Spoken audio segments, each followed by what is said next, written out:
ಉಪಯೋಗಕ್ಕಾಗಿ ಕಟ್ಟಬೇಕು ಅನ್ನೋ ಒಂದು ನನ್ನ ಇಚ್ಛೆ ಇತ್ತು. ಈಗಾಗಲೇ ಒಂದು ಸತ್ಯಸಾಯಿ ಮಂದಿರ ಇದೆ ಇಲ್ಲಿ.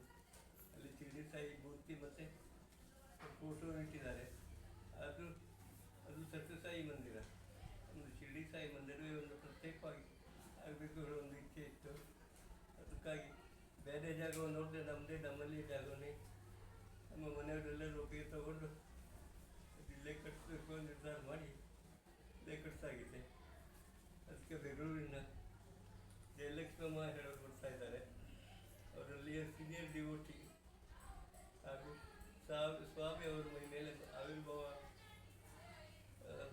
ಭಾಳ ವಿಶೇಷವಾದ ವ್ಯಕ್ತಿತ್ವ ಹೊರಟು ಅವರು ಬಂದಿದ್ದಾರೆ. ಅವ್ರ ಕೈಯಲ್ಲಿ ಉದ್ಘಾಟನೆ ಆಗ್ತಾ ಇರೋದು ನಮಗೂ ಸಂತೋಷ, ಎಲ್ಲರಿಗೂ ಸಂತೋಷವಾಗ್ತಾ.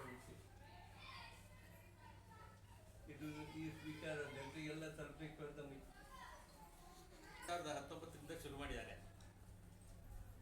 ಪ್ರಥಮ ಪೂಜೆ ಆಗಿದ್ದು 2019.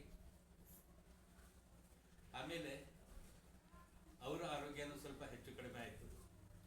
ಹಾಗಾಗಿ ನಡುವೆ ಸ್ವಲ್ಪ ಕಟ್ಟಡ ಕೆಲಸ ಎಲ್ಲ ಸ್ವಲ್ಪ ನಡುವೆ ನಿಂತಿತ್ತು.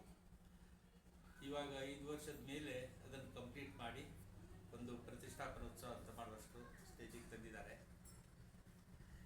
ಇದೊಂದು ಅವರ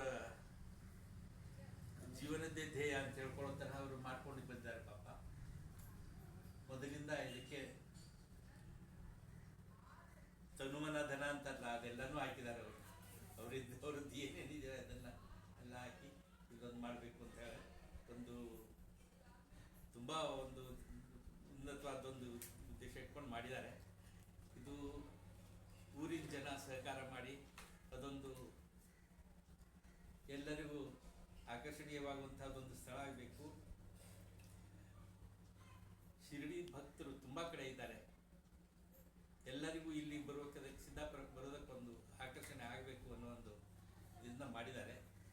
ಹಾಗೆ ಆಗಲಿ ಅಂತ ದೇವರನ್ನು ಪ್ರಾರ್ಥಿಸ್ಕೊತಾ ಇದ್ದೇವೆ ನಾವು.